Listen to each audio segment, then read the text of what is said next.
Ah, I bid you welcome. I shall be your game master for this tale. It is a pleasure to have you. Now then, just like this, I will be using cards to draw you into the world of this story. From time to time, you may be presented with choices like this. That's correct.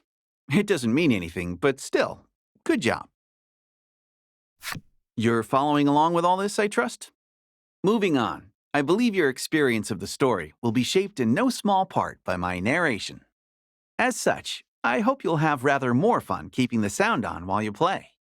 That said, rest assured that the game remains enjoyable without sound. My words will be subtitled just as they are now.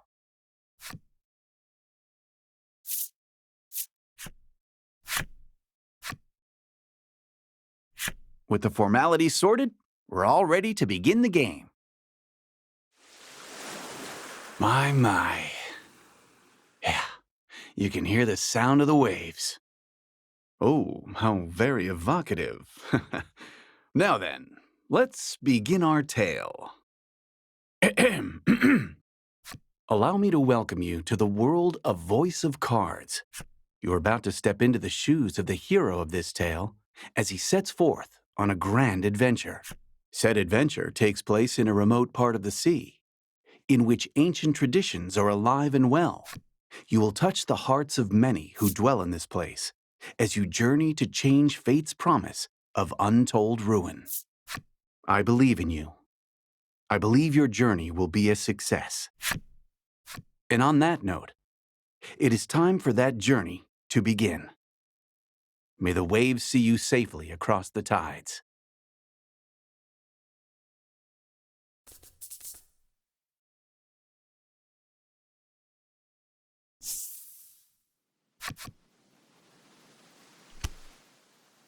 Our story begins in a secluded grotto. The sound of the waves echoes softly across the rock walls. A solitary young man stands in front of a ship floating in the water. Brush in hand, he busies himself painting the vessel. Once he finishes his work, he decides to carve his name into the side of the hull. A finishing touch.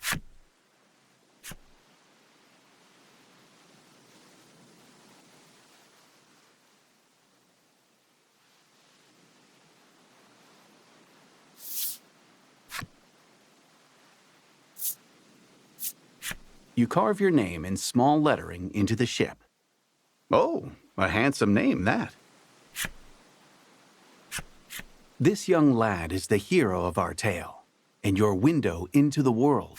You're a navigator without a ship, and your soul yearns to set out upon the ocean blue, for your own reasons. You have spent a great deal of time repairing the wrecked ship before you, in the hopes of crafting a partner, aboard which you might sail the high seas. The sound of a wooden box tumbling to the ground rips through the grotto. You heave a deep sigh and decide to head over to the source of the racket.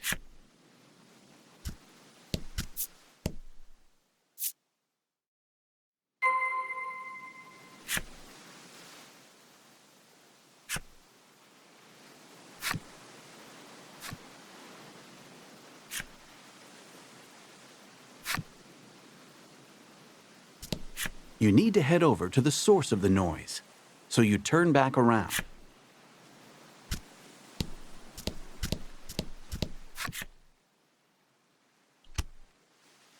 The source of the noise turns out to be a young girl. It looks as though she has knocked over a wooden box, packed with shipbuilding supplies, and is in quite a panic about it. The girl's name is Laddie. You came across her some time ago, collapsed on a beach. You attempted to bring her to a nearby village, but she was quite opposed to the idea for some reason. As such, she has been helping you repair the ship here. You're not quite sure how to respond to her knocking the box over.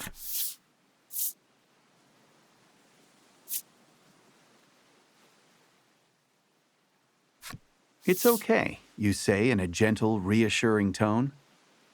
Laddie's worried expression melts away. replaced by one of relief. You move to leave the grotto, saying, "I'm going to the village to get some food." Laddie waves goodbye, her forlorn smile seeing you off. The young woman has lost her ability to speak. Neither of you have any knowledge of how she ended up in her situation, and you spend many quiet hours together in the grotto. The scent of the sea and a sense of isolation hang heavy in the air. The island is bound for ruin and has had its name since before any can really recall. This is Omega Isle. You take a deep breath and then set out for the nearby Omega Village, which shares the island's name.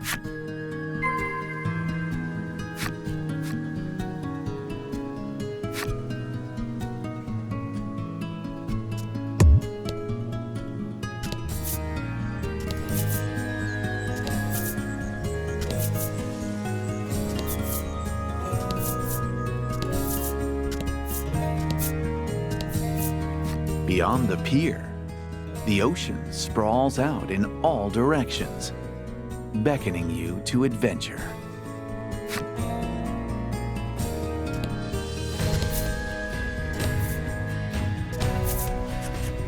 You have arrived near the entrance of the village. You spy a shadow skulking about in the midst of a thicket. The shadows fall away to reveal a small monster. It's unusual to see one this close to the village. It might be cute, but it's still a monster and a threat. You must slay the beast before it can cause trouble or worse in the village.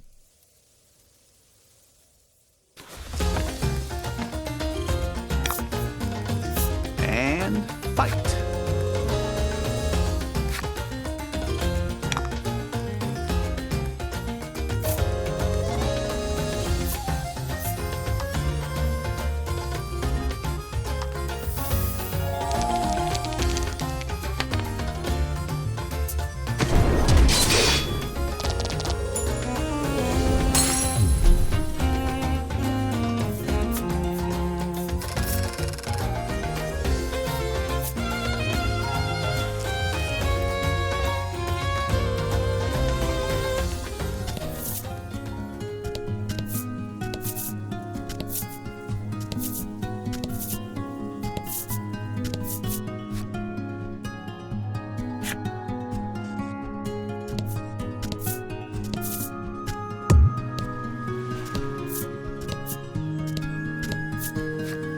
An old spire stands tall before you.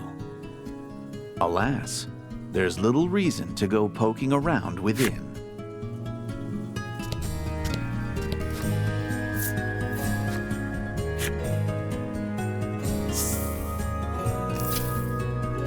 Gorgeous flower beds burst with blossoms that will one day wilt and wither away, much like Omega Village itself.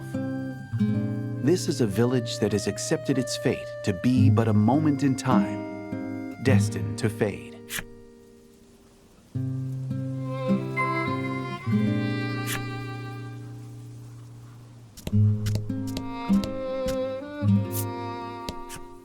An island in want of a maiden shall fall, he mutters, to no one in particular.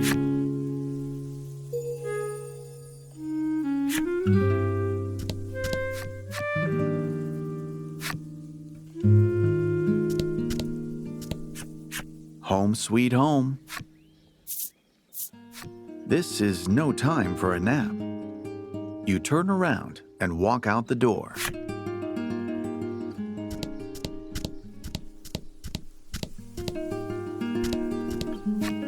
How may I help you? The proprietor inquires.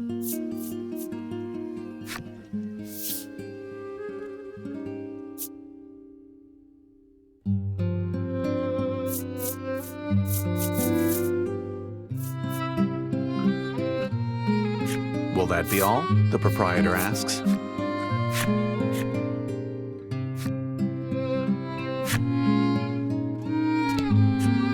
How may I help you? The proprietor inquires.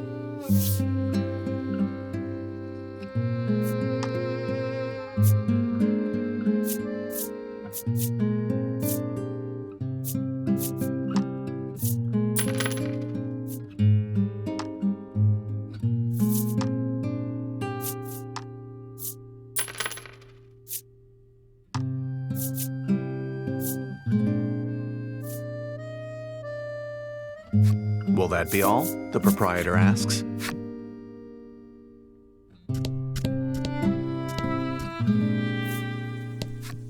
A lone woman diligently cleans the grounds of the Maiden shrine.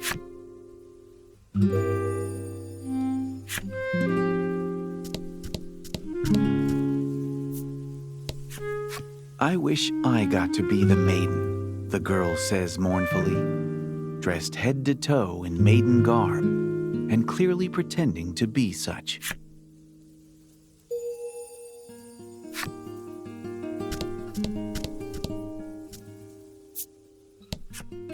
This might be the last time I see this flower bed, the boy says, gazing forlornly at the flowers.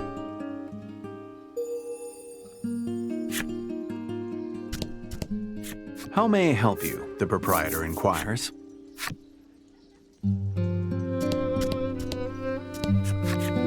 You stop in at the mayor's house and discover that he already has a guest. The two are engaged in discussion.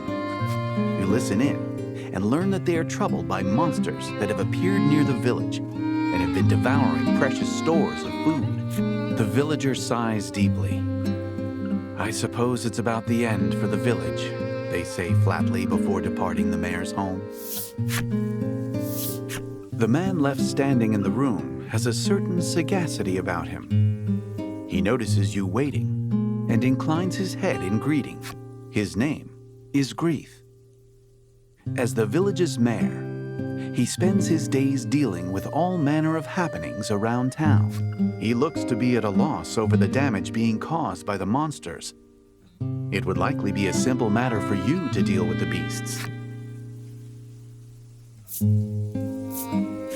You offer to deal with the monsters, and Grief replies with his thanks. You're always a big help. This is part of your daily routine. You work to sort out the village's troubles in order to procure food to eat.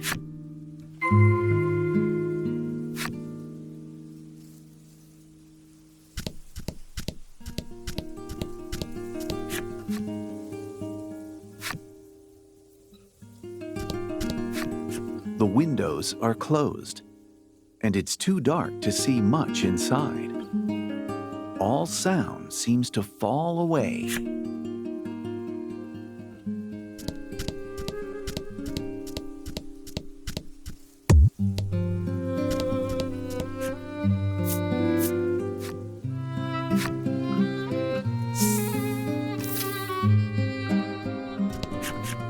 A monster has appeared before you.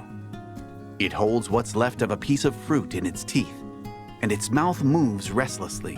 With a sigh, you mutter, "Let's get this over with then," and ready your weapon.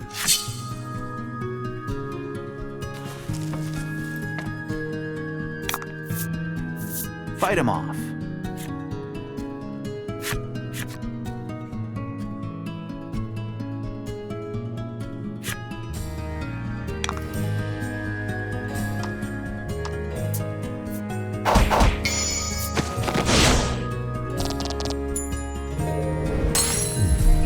Magnificent.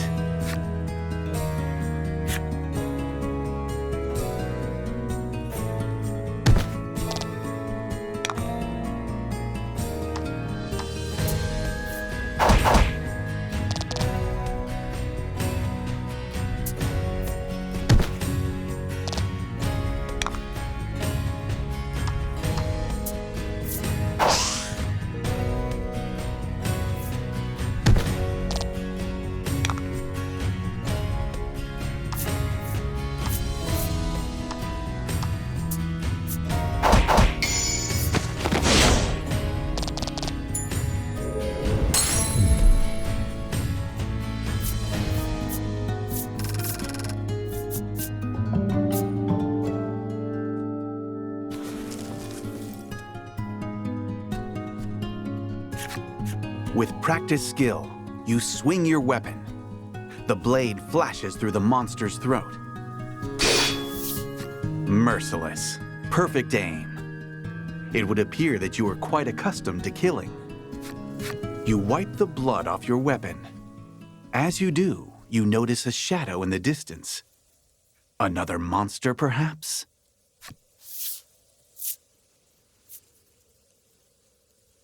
Silently, you creep up on the shadow and bring your blade down on it with practiced speed. But the shadow nimbly evades your strike and runs off. Whatever the shadow was, it was taken aback by your unexpected assault. It looks like it ran off in the direction of the spire near the village.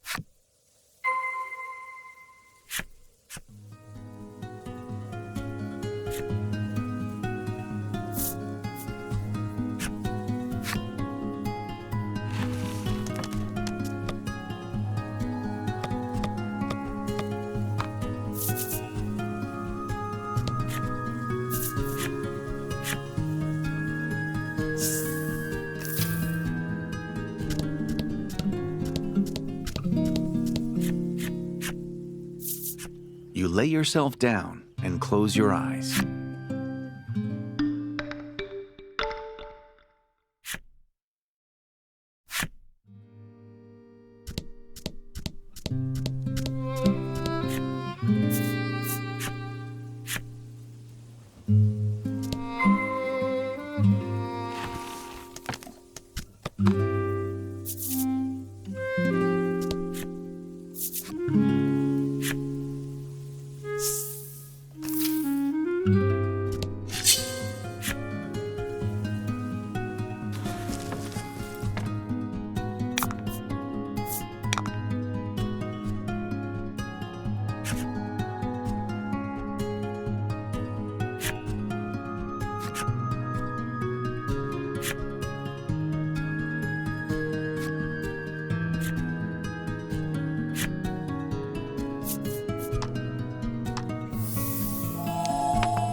You stand before the Spirit Spire, said to have been erected to protect the island. Yet with the villagers having accepted ruination, it now stands forlorn, an edifice without a purpose. This place, so named for the spirits themselves, is one that the villagers do not enter. Despite this, you say to yourself, I have to get rid of the monster, and decide to profane the place with your presence.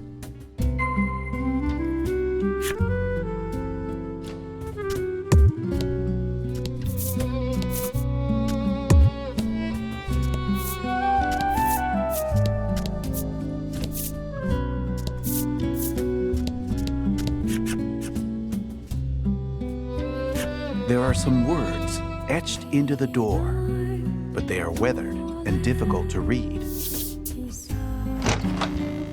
Worried though you are about whatever the words might say, you nonetheless try pushing the handle.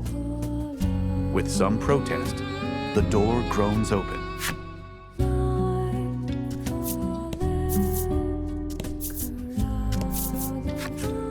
You spy the shadow of the monster you had countered earlier.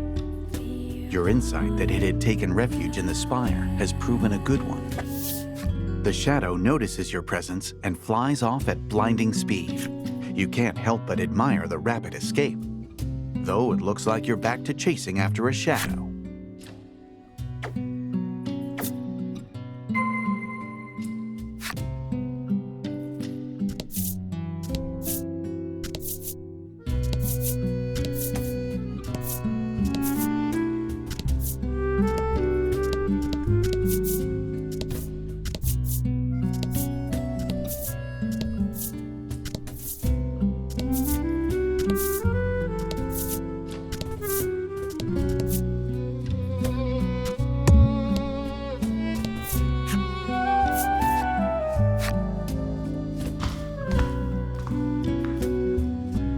You survey your surroundings, relying on the shafts of sunlight filtering in through the windows.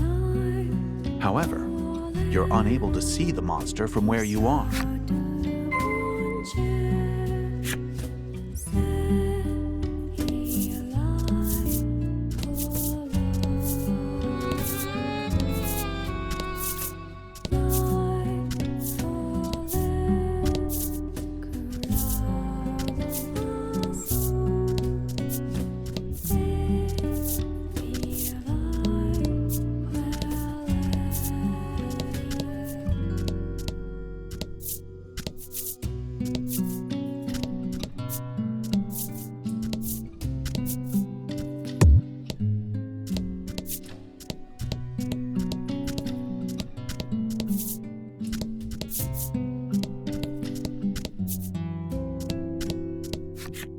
In the back of the large hall, there is an altar, which evinces a sense of deep mystery. The altar is wrought of a strange kind of stone, its surface polished smooth.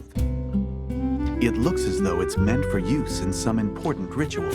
You approach the altar to check that there are no places for monsters to hide themselves away inside it.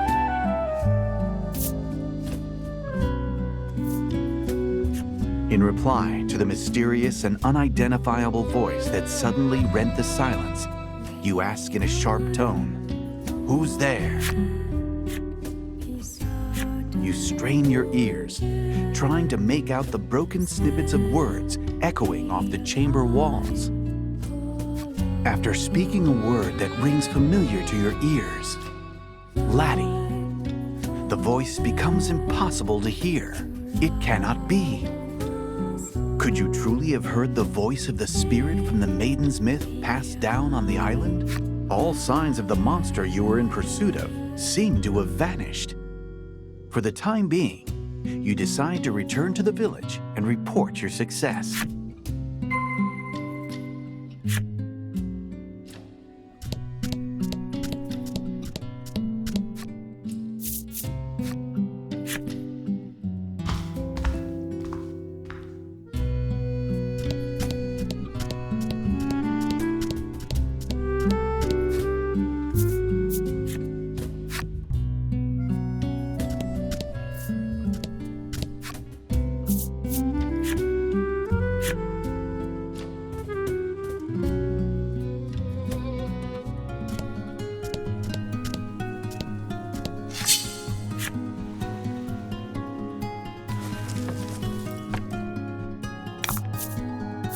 Don't hold back.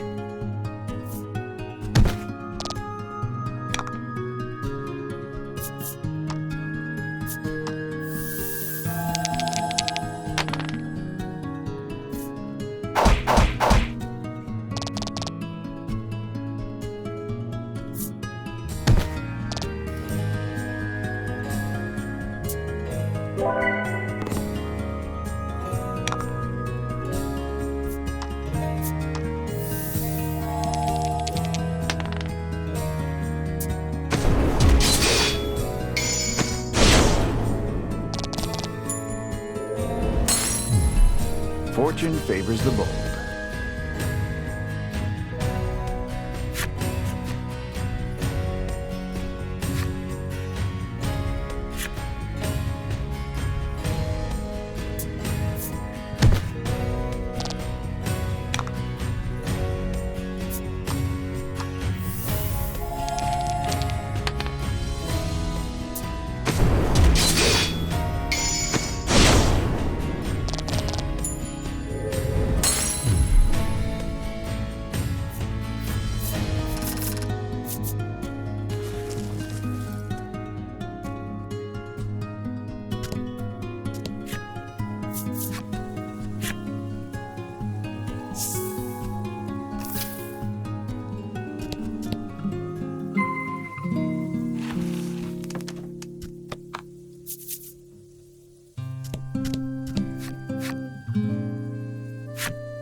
When you arrive at the mayor's house, there is a young visitor already there.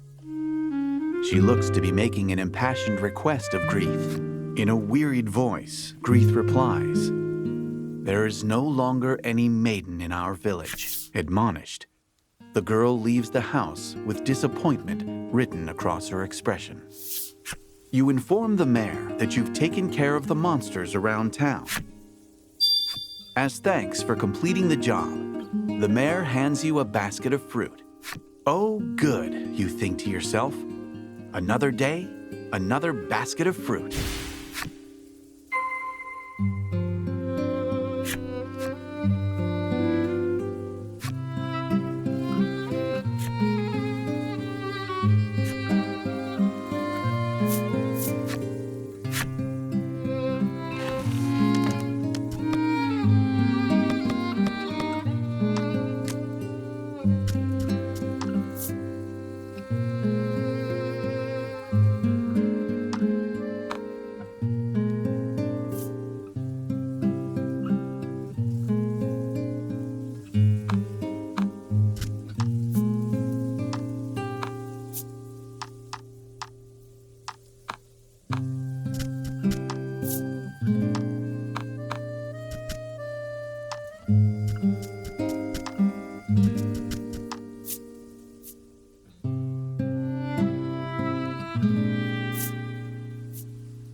You re-enter the grotto and announce your return.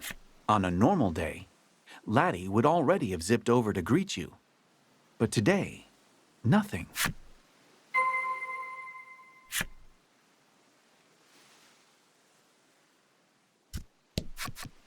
You walk over to Laddie and discover that she is sound asleep. Life in the grotto is not one of creature comforts. Rather, a fair few inconveniences. You've tried several times to bring Laddie to the village, but she was adamantly opposed on every occasion. You sometimes catch glimpses of her face while she sleeps. Always it is contorted in anguish, as though she is in the throes of a terrible nightmare. You notice a bulky book lying open next to Laddie, filled with carefully drawn words and images. It seems to be some kind of picture book that Laddie made herself. You know, I confess, I am a bit curious. Unable to overcome your curiosity, you decide to take a look at the picture book. Beside evocative images of deep forests and towering mountain ranges, Laddie has written a story patterned after the Maiden's myth. The picture book story is set in a small village replete with nature. The village enjoys the promise of peace and tranquility, thanks to the young woman born to be the Maiden. The Maiden goes before the altar to perform a ritual, which invokes the power of a great spirit to protect the village. You look over the artwork, a spitting recreation of the altar you saw in the spire, and think back on the mysterious voice The voice claimed it was a spirit, and you're certain it spoke Laddie's name. You were so caught up in the thoughts racing through your head that you failed to notice Laddie had awakened. Laddie seems embarrassed that you've seen her book. Tears prick the corners of her eyes. If Laddie were indeed the maiden, it would be no exaggeration to call her the very light of hope, a protective force that could save the island from its encroaching ruin. With faint expectation tightening your chest, you consider taking her to the altar in the spire.